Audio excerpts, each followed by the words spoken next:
We're here with Blue, who is a 2-year-old boxer that was adopted about a year ago. I was inquiring as to the kind of the rules and boundaries and structure, the dog's day-to-day routine during the initial consult.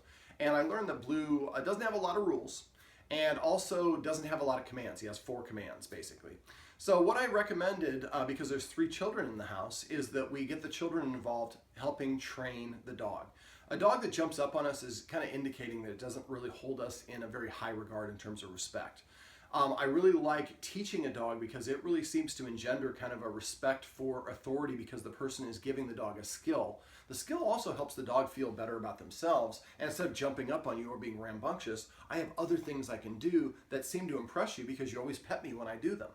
So what I would suggest you do is have all 3 kids go to YouTube and search for, like, funniest dog tricks, best dog tricks, most unusual dog tricks, easiest dog tricks, and just kind of, or just dog tricks, and look at the videos. Pick some that are easy, don't get them too difficult, but I would have each child pick 4 of them that are approved by mom and dad. And then we set up a schedule so each week one of the children on maybe Sunday teaches the dog that new command.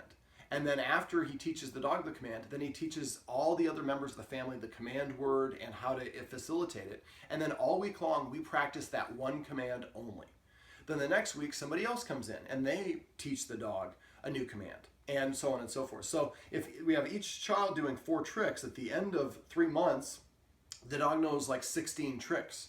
That's going to really boost the dog's confidence. And then when the dog starts doing something we don't want, we have a multitude of things we can ask the dog to do to show off.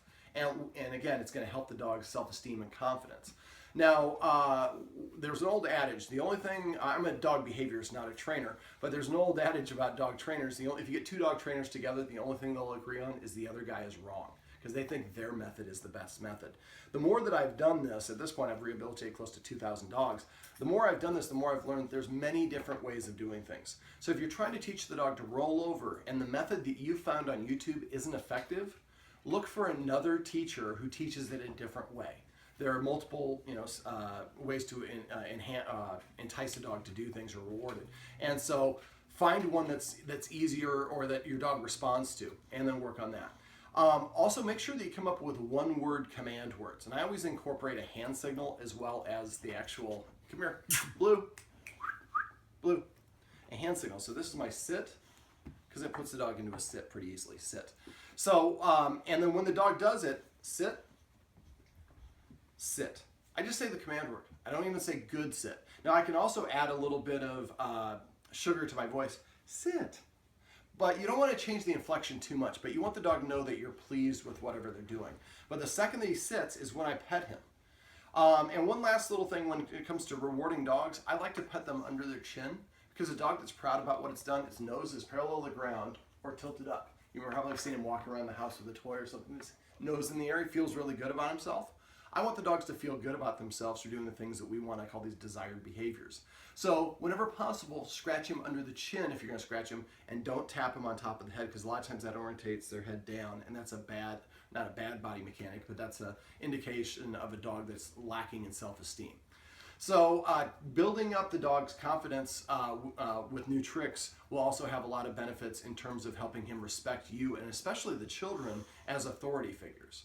So that's, go to YouTube, look for some fun dog tricks and commands. Commands as well, don't always do them as tricks.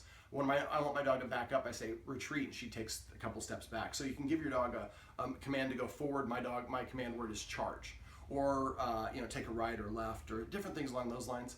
I have one client that actually has taught their dog to take a beer out to dad. So they go to in the kitchen, they say take, dog puts it in their mouth, dog try, and they say carry, the dog goes outside to dad, dad goes give, and the dog pulls the beer out of his, or soda. So those are, you can do them as functional things, get the paper and things along those lines. Giving the dog a job also will be very helpful in terms of then I feel like I'm contributing to the tribe. All right, so that's a little video on dog tricks and commands. You made a voice, look, or a expression. Your reminder's available. Oh, okay. Ask the client what their goals are for the dog's behavior. We'll say ignore that one. Oh, we're